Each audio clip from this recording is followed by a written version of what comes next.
Madame, Monsieur, nous sommes très ravis de vous retrouver dans le cadre de cette émission. RDC Environnement, comme vous le savez, c'est votre magazine des questions environnementales et du développement durable, une production de la rédaction de l'agence Galaxy Media. L'architecture durable, c'est de cela que nous allons devoir parler dans cette émission. Et pour en parler, nous avons fait appel sur ce plateau, dans ce studio, à notre invité. Il s'agit de David Ntangu. Il est donc un jeune architecte, mais qui fait déjà ses preuves. David, bonjour. Bonjour monsieur. Bienvenue dans cette émission. Merci beaucoup. Comment vous allez? Oui, je vais très bien. Et l'architecture, comment elle se porte? Très très bien. Voilà, très très bien, l'architecture durable, l'architecture verte ou encore l'architecture écologique. C'est de cela donc que nous allons devoir parler dans cette émission, comme nous l'avions dit tantôt. Mais déjà, d'entrée de jeu, qu'est-ce qu'on peut comprendre par l'architecture durable et cette notion de la durabilité? L'architecture durable, pour tous ceux qui nous suivent, c'est quoi? Oui, merci. D'abord, l'architecture durable, s'il faut que je commence avec, je vais commencer avec le développement durable. Le développement durable, si on doit le définir, c'est de répondre à la génération du présent sans compromettre cette génération du futur. Alors si on revient maintenant à l'architecture durable, donc on va en connivence avec le développement durable. Donc c'est de pouvoir répondre à une construction durable, écologique, qui ne peut pas compromettre cette génération future. Mais y a-t-il des lignes directives à suivre pour que notre bâtiment, pour que notre bâtisse soit qualifié d'une construction qui soit durable, verte, écologique? Oui, c'est d'abord dès la conception, lorsque nous commençons à concevoir un projet de construction, un bâtiment, on tient d'abord compte du pouvoir de 4 points cardinaux. Alors sur ces, on doit descendre sur terrain, voir un peu où est-ce que ça se trouve, où sont le nord et de quel côté, l'est et l'ouest. C'est par là que l'architecture doit pouvoir tenir compte de ça. Et à part ça, on entre au deuxième point qui est le type de matériaux que nous devons pouvoir utiliser dans la construction écologique, qui est la chaume, qui est la terre cuite avec le bloc cuite et de paille qui fait en sorte qu'on puisse avoir l'édifice durable sur l'écologie.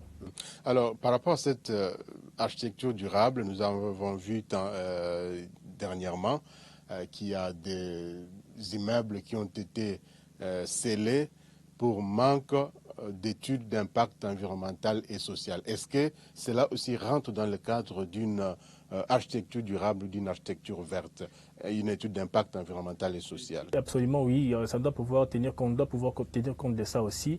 Je vais donner un exemple de l'ambassade de la Belgique. C'était un projet que l'ambassade avait lancé par l'appel d'offres.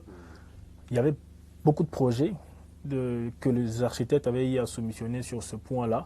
Mais le projet qui a été accepté, c'est le projet qui tenait compte de l'aspect écologique. Donc ça compte ces derniers temps-ci. Il faut vraiment tenir compte de ça pour que vous avancez, pour qu'il n'y ait pas de problèmes parce que j'ai bien soulevé sur le point de la génération du futur. On doit pouvoir tenir compte de ça dès la conception et pourquoi pas les mettre dans la conception pour avancer avec. Alors, l'architecture durable, vous avez parlé de matériaux qu'il faut mettre en œuvre, mais avec la brique cuite, par exemple, ou le bloc cuite, comme vous l'appelez dans votre jargon, fait recours à l'environnement, à la nature, parce qu'il faut couper des arbres pour cuire ces briques-là. Est-ce que ça ne compromet pas également l'aspect environnemental, l'aspect protection de l'environnement avec cette brique cuite, ces blocs cuits? Bon, pas à 80%, je pourrais dire sur ce point. Avec le bloc cuite, il faut quand même couper les arbres par rapport à la technologie ici en Afrique, précisément ici en RDC. Mais il y a quand même des machines sur ce point qui fabriquent des blocs pour qu'on n'aille pas à recourir à la forêt, de couper les arbres pour pouvoir les mettre au feu et chauffer le bloc. Donc la machine tient compte à pouvoir remplacer ce point. Parce que dans la lutte contre le réchauffement climatique, si on peut dire ainsi, nous avons cet aspect de transfert des technologies. Et nous, en Afrique par exemple, particulièrement, en RDC aussi, nous avons ces problèmes-là de la technologie. Est-ce que la technologie n'est pas un frein à l'architecture écologique? Bon, ça un frein, mais je pourrais dire pas à 100% parce qu'il faut en toutefois voir comment est-ce qu'il faut avancer avec, même si vous n'avez pas le moyen de bord. Et on tient le coup sur ça. Voilà pourquoi on doit aussi profiter de lancer l'appel au gouvernement de pouvoir soutenir cette architecture écologique avec les matériaux que nous utilisons qui demandent un peu de matériel qui doivent venir de l'intérieur, venir ici en RDC. Donc le gouvernement doit pouvoir nous booster un peu sur ce point. Mais cela ne nous empêche pas de pouvoir croiser les bras. On avance quand même avec ce que nous avons ici. Alors bon, on avance peut-être à petits pas parce que comme on n'a pas assez de technologies avancées, on n'a pas cette technologie de pointe pour qu'on puisse utiliser par exemple des fours électriques pour cuire nos blocs.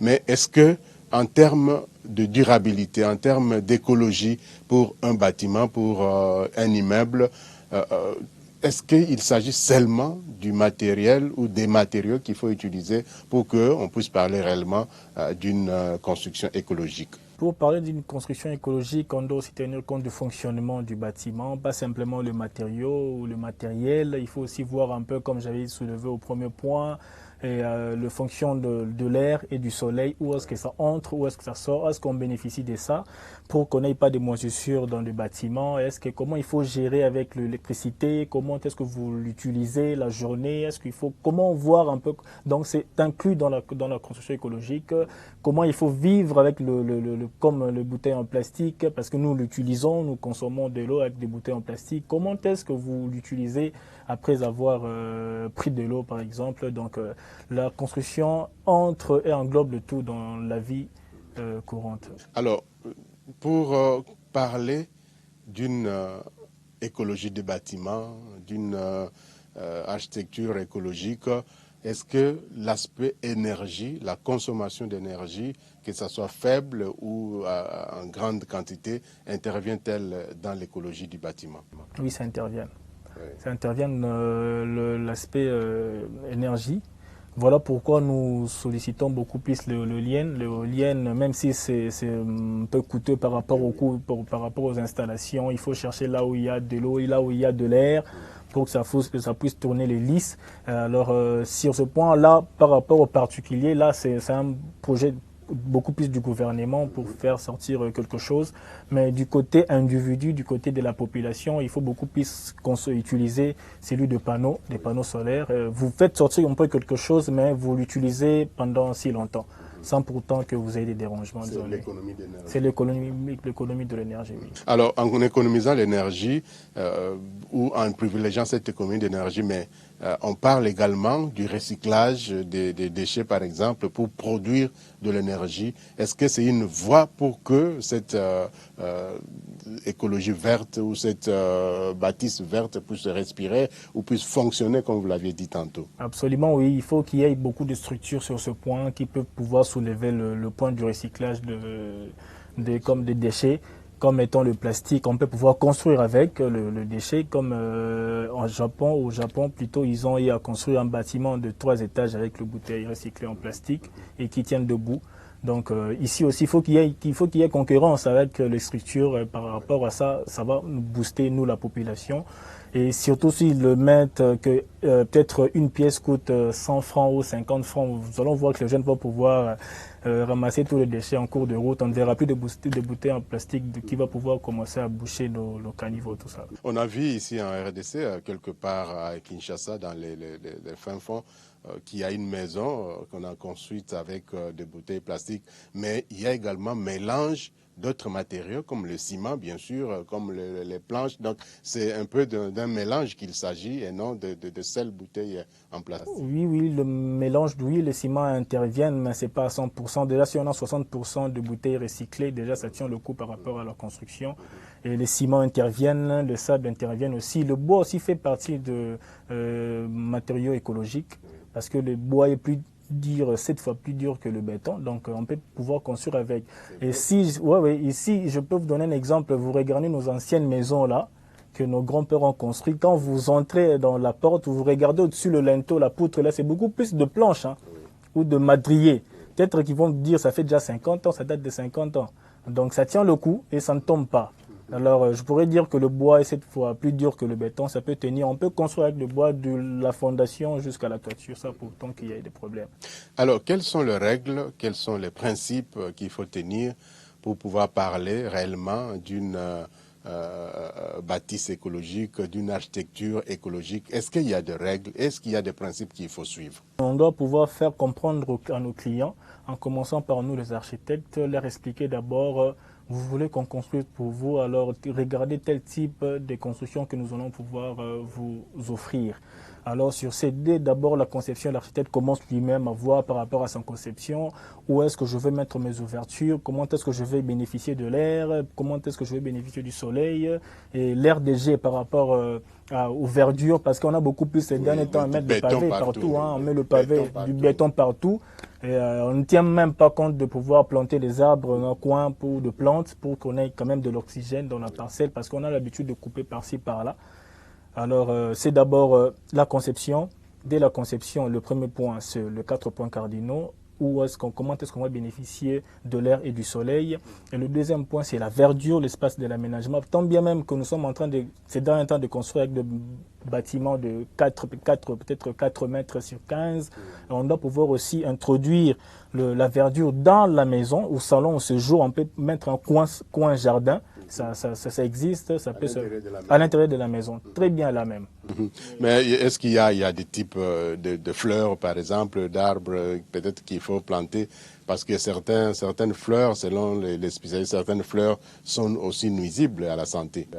Oui, il y a des fleurs auxquelles il faut mettre dans la maison. Ce sont des maisons qu'on appelle des maisons passives, des maisons qui respectent au nombre de l'écologie, au nombre de l'environnement. Est-ce qu'en RDC, chez nous ici, à Kinshasa particulièrement, nous sommes déjà dans cette architecture écologique, dans cette architecture verte? Est-ce qu'on peut encore trouver des maisons qui respectent ces normes environnementales? Oui, en RDC, oui. Déjà, quand vous partez, je crois bien à Bukavu, à Goma, comme ça, là, vous allez voir des maisons construites en bois qui existent. Ce sont des maisons écologiques. Quand vous partez dans nos villages, là, vous allez voir des maisons en paille. Ce sont des maisons, bâtiments, ce sont des maisons écologiques. Il faut simplement pouvoir recadrer un peu pour que ça ait maintenant de la valeur. Vous allez voir, construit dans les normes, oui. Et ici, dans la capitale, il y a des maisons qui se construisent en terre cuite déjà, donc avec une très bonne finition. Quand vous regardez comme ça, vous dites waouh. Donc il y a des maisons qui existent déjà, qui se construisent, même si c'est peut-être 20%, parce qu'on utilise beaucoup plus nos parpaings creux ici. Il faut que les gens voient un peu des bâtiments en bloc cuite. Les gens vont pouvoir se poser des questions et pourquoi pas essayer eux aussi qu'on leur construise, que ça soit de la sorte. On a vu la durabilité des bâtiments qui sont construits avec des briques cuites, comme les maisons, le plus souvent des maisons des catholiques, les bâtisses des catholiques, les églises, c'est construit un peu en matériaux avec briques cuites. Mais est-ce que vouloir une chose, peut-être son contraire aussi, parce qu'on l'a dit, toutes ces briques cuites-là n'ont pas été fabriquées avec la technologie d'aujourd'hui. Est-ce que ce n'est pas vouloir une chose de son contraire aujourd'hui? Parce que les solutions d'aujourd'hui sont les problèmes de demain. Quand on apporte une solution écologique, peut-être ça peut être un problème pour demain. Moi, je pense que ces derniers temps, il y a beaucoup plus qu'on parle beaucoup plus aussi du déboisement écologique. Vous pouvez couper les arbres et planter plus que le nombre auquel vous avez coupé. Moi, je pense qu'il faut aussi voir un peu, parce que ça s'est fait beaucoup plus dans des provinces, là-bas, dans nos provinces, là-bas, comme le Congo central. Ces gens, il faut un peu un renforcement de capacité. Leur expliquer simplement, ils vont comprendre. Ils peuvent voir comment est-ce qu'on peut garder nos arbres.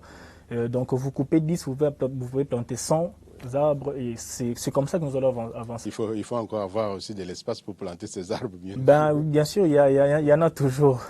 Le reboisement, il est parfois difficile. Il est facile à couper, mais il est parfois difficile à planter. Oui, on doit pouvoir le faire quand même.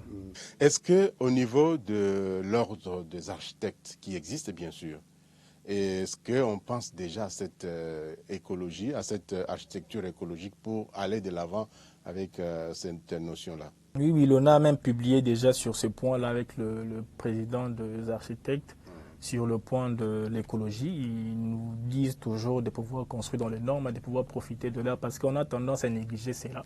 Vous allez voir un bâtiment auquel vous entrez au salon, là, vous sentez vraiment la chaleur qui entre là. Alors comment il faut faire en sorte pour qu'il n'y ait pas de la chaleur? Au moment où il faut profiter de la chaleur, vous profitez de cela. Au moment où il faut avoir de l'air frais, vous devez pouvoir en avoir. Alors comment il faut recadrer cela? C'est dans la conception jusqu'à l'exécution on doit pouvoir tenir compte de ça. Donc l'ONA tient compte à rappeler aux architectes de pouvoir construire dans les normes écologiques.